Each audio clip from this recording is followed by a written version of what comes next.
आज हम इंग्लिश में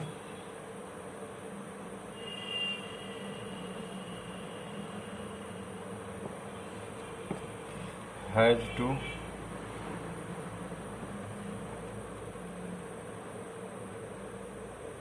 हैव टू,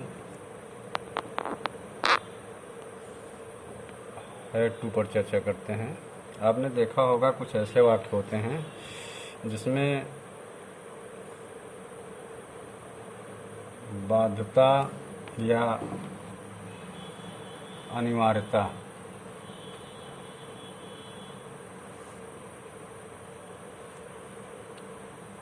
का भाव प्रकट होता है।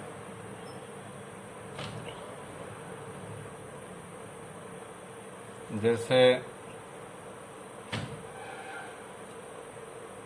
रामू को घर जाना होता है, एक वाक्य आपका यह हो गया। दूसरा है रामू घर जाता है। अगर दोनों ही वाक्यों पर हम ध्यान देते हैं तो पहले वाले वाक्य में रामू को घर जाना होता है या रामू को घर जाना पड़ता है, वाक्य की बनावट से या इसकी जो स्ट्रक्चर है ऐसा लगता है कि इसमें बाध्यता या अनिवार्यता है। लेकिन जहाँ पर दूसरा वाक्य है इसमें रामू घर जाता है, इसमें सामान्य कथन का बोध हो रहा है जो कि प्रेजेंट इंडेफिनिट टेंस है। लेकिन पहले वाले वाक्य में देखिए बाध्यता या अनिवार्यता है। वाक्य के अंत में ता है, ती है, तेहूँ है, लेकिन इन दोनों के अनुवाद में भिन्नता है। पहले वाले वाक्य का अनुवाद हम इस तरह करेंगे,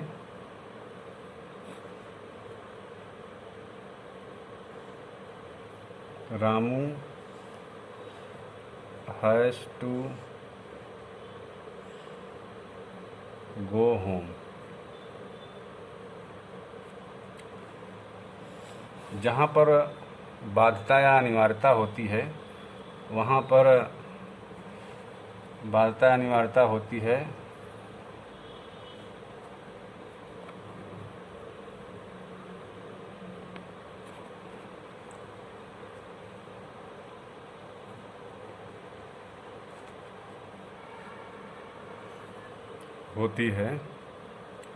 वहाँ पर प्रेजेंट टेंस में, अर्थात जहाँ पर वाक्य के अंत में ता है, ती है, ते हूँ, तो वहाँ पर हम सिंगुलर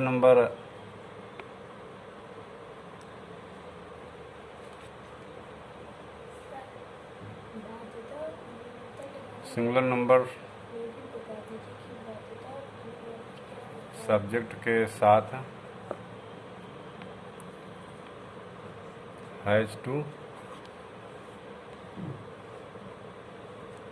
प्लूरल नंबर सब्जेक्ट के साथ हैव टू का प्रयोग करते हैं और इनके साथ वर्ब की पहली अवस्था लगाई जाती है। वर्सन मेथड के रूप में अगर हम इसको देखेंगे तो इसकी बनावट इस तरह हो जाएगी,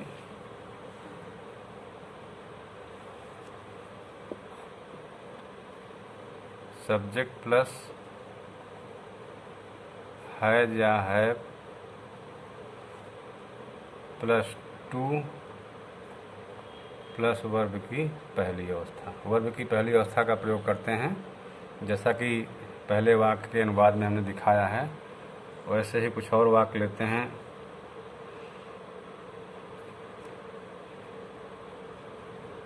मोहन को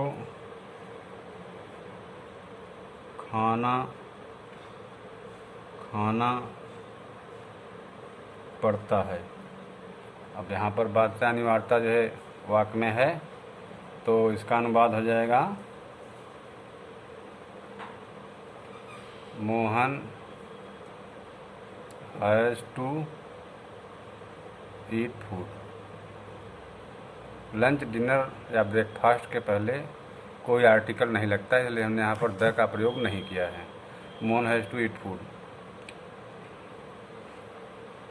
हमें गाना गाना पड़ता है या होता है, दोनों एक ही प्रकार के वाक्य हैं। तो यहाँ पर हमारा जो सब्जेक्ट है प्लूरल नंबर है, तो हमें क्या हो जाएगा वी, इसके साथ लगेगा have to sing a song. ऐसे ही अगर पास्ट में रहता है तो जैसे हमें घर जाना पड़ा। अब यहाँ पर हमारा जो वाक्य है पास्ट में है, तो इसलिए हम यहाँ पर हैड टू का प्रयोग करते हैं। तो इसका अनुवाद हो जाएगा we had to go home. क्योंकि यहाँ पर चाहे हमारा सिंगुलर हो या प्लूरल सब्जेक्ट हो, दोनों के ही साथ हम हैड टू का प्रयोग करते हैं और वर्ब की पहली अवस्था लगाते हैं।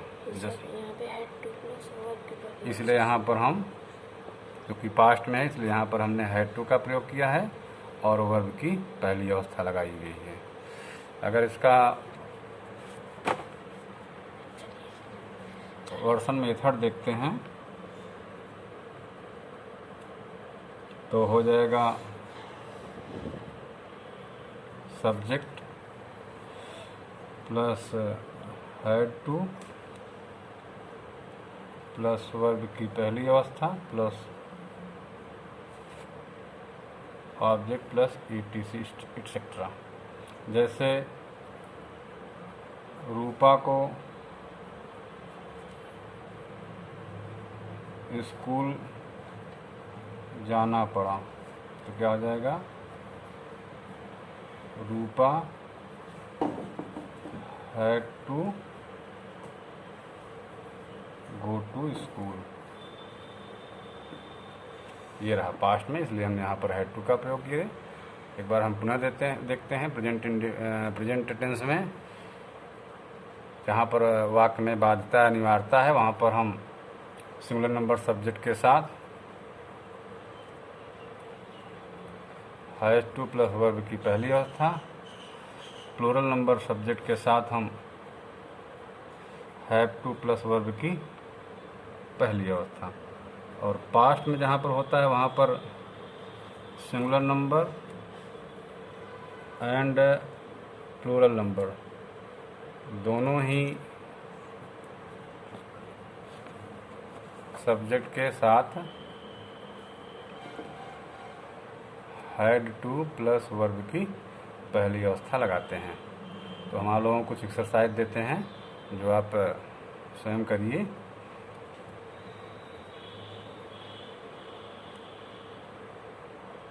रूमी को दिन में खेत में जाना होता है।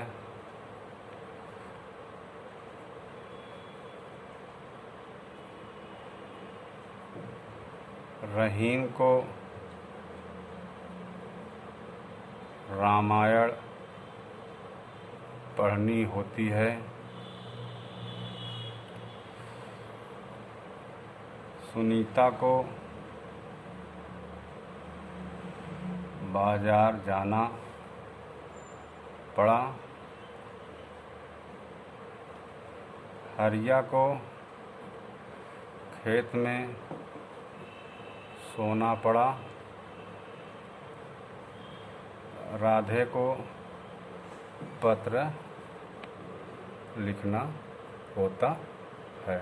तो आप लोग इनका अनुवाद स्वयं करिए और जहाँ पर दिक्कत हो अपना कमेंट अवश्य करें। Please like and subscribe my channel.